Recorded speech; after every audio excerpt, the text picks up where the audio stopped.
So today I'm going to talk about how climate change is impacting Antarctica and the Southern Ocean, some of the most extreme environments on our planet.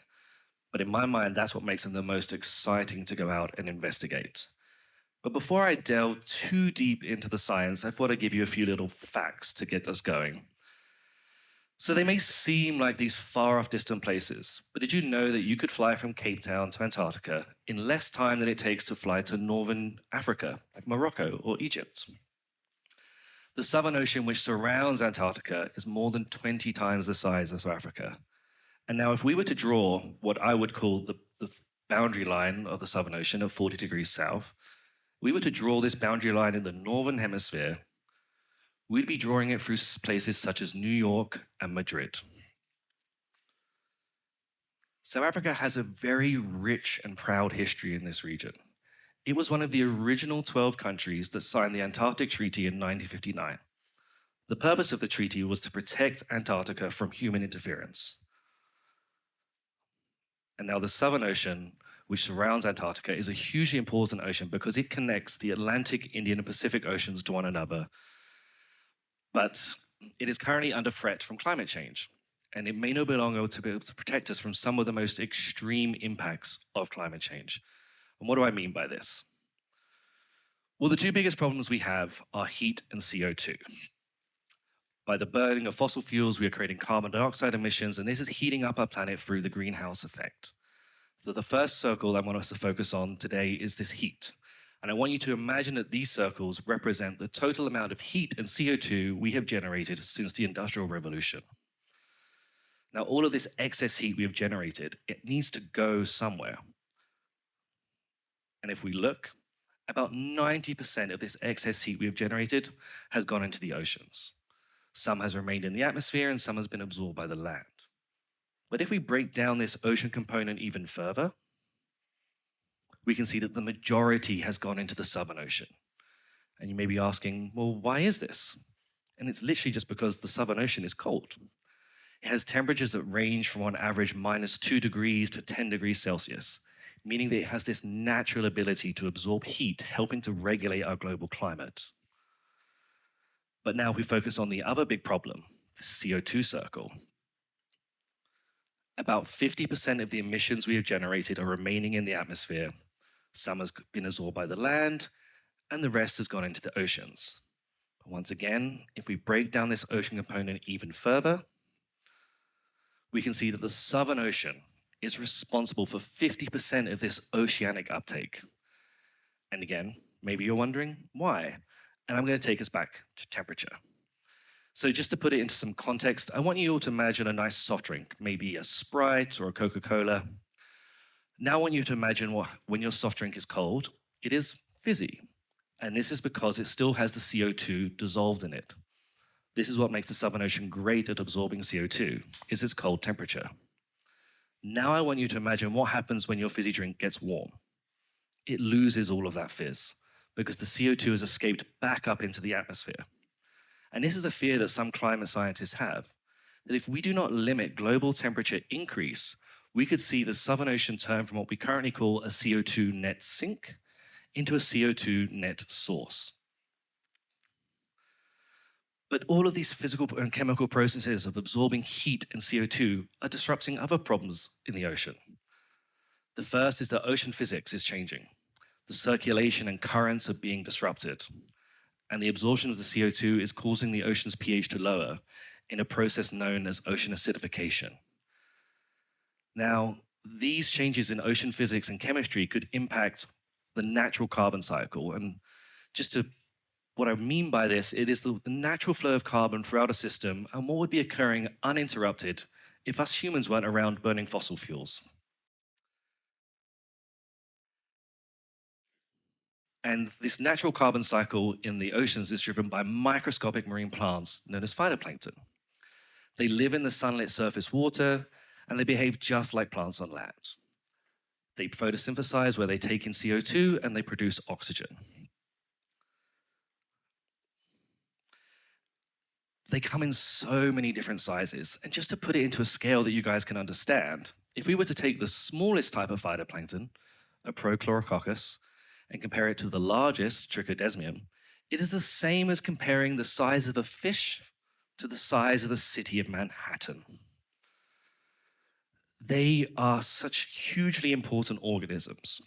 And I'm going to give you some little facts here because they often don't get the recognition that they deserve.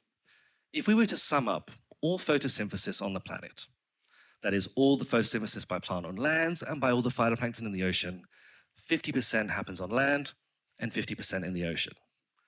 If we flip that and we were to measure the total mass of all plants on our planet, phytoplankton only represent 1% of that total mass. They are the reason why our atmosphere began filling with oxygen billions of years ago when photosynthesis first evolved. Look around you at all of the plants you see. The first phytoplankton are the ancient ancestors from all the plants we have today. They are even so powerful, they actually have the ability to control our global climate. And I'm going to explain to you now just how they do it.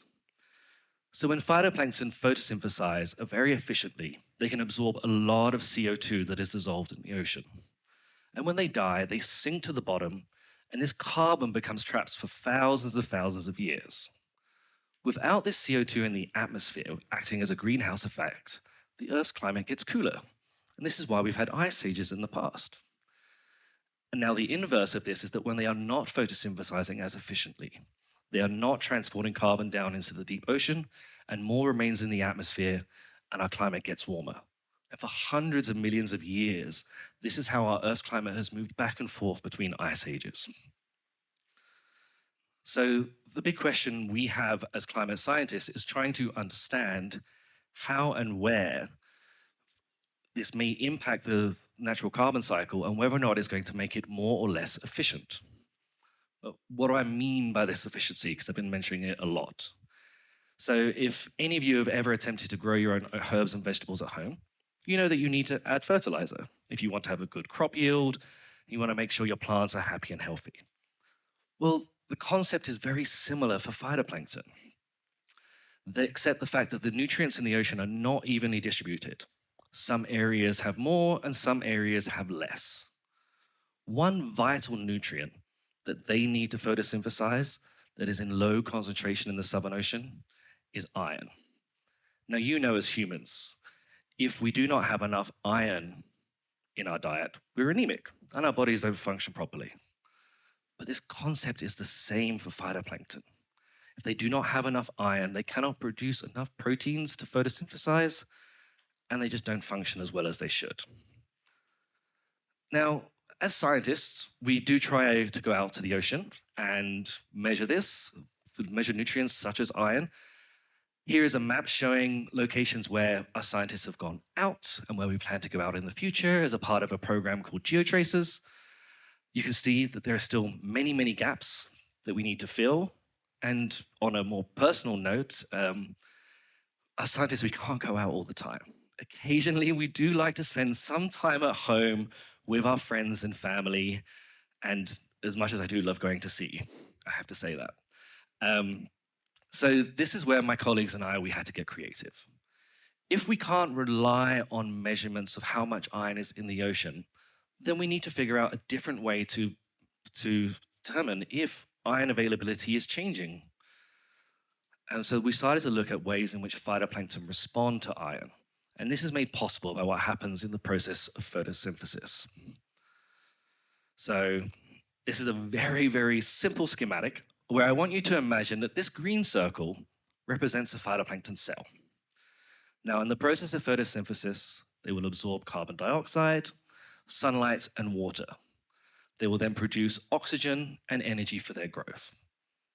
But plants are not perfect machines, okay? They cannot always use all of this sunlight energy that they are receiving. So to prevent damage, they have these mechanisms to get rid of some of this excess energy. And if you notice here, I'm pointing at it under this scenario. They have a lot of iron available to them. But if we move to a scenario where they do not have a lot of iron available, and the cell is not functioning as well as it could, they have to get rid of even more of this excess energy. So that's what me and my colleagues did. We developed a method that specifically targets measurements of how much of this excess energy phytoplankton discard.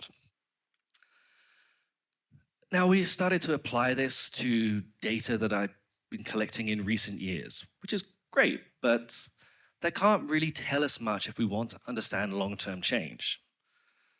But the ingenious part of the method we developed is that it can be applied to any data that was collected in the same way using similar instruments.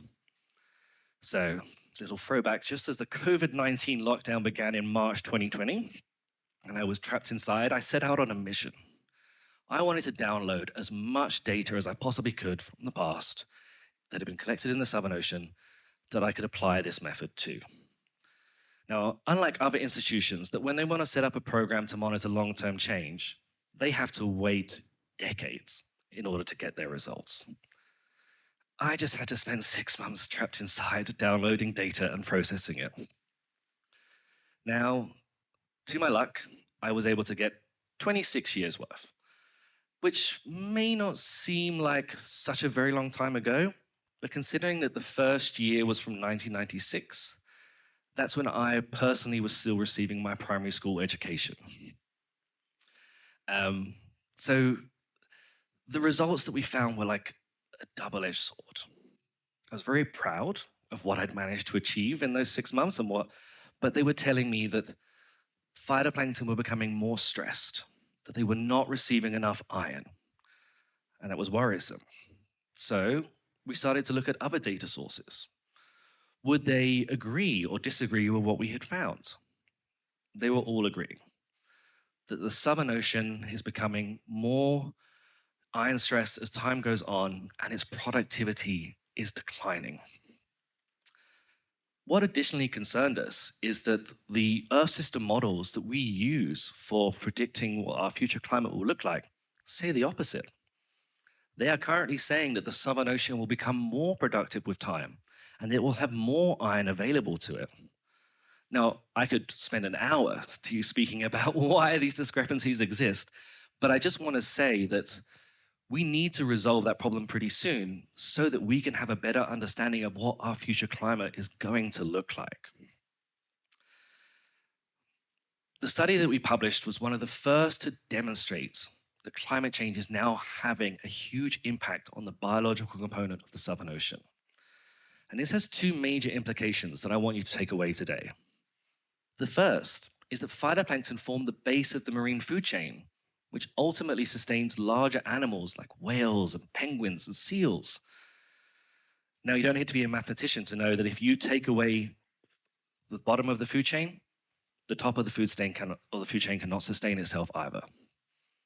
The second impact is that if phytoplankton are not photosynthesizing and absorbing that much CO2, then the amount being exported to the deep ocean is reducing the potential capacity for the surface ocean to take in CO2 from the atmosphere.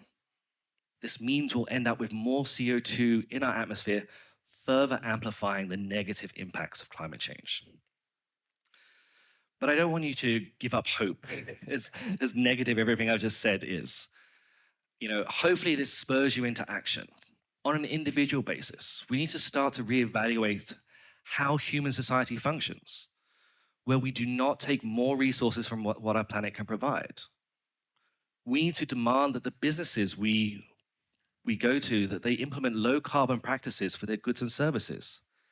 And we need to ask our politicians to start to facilitate this change on a global scale.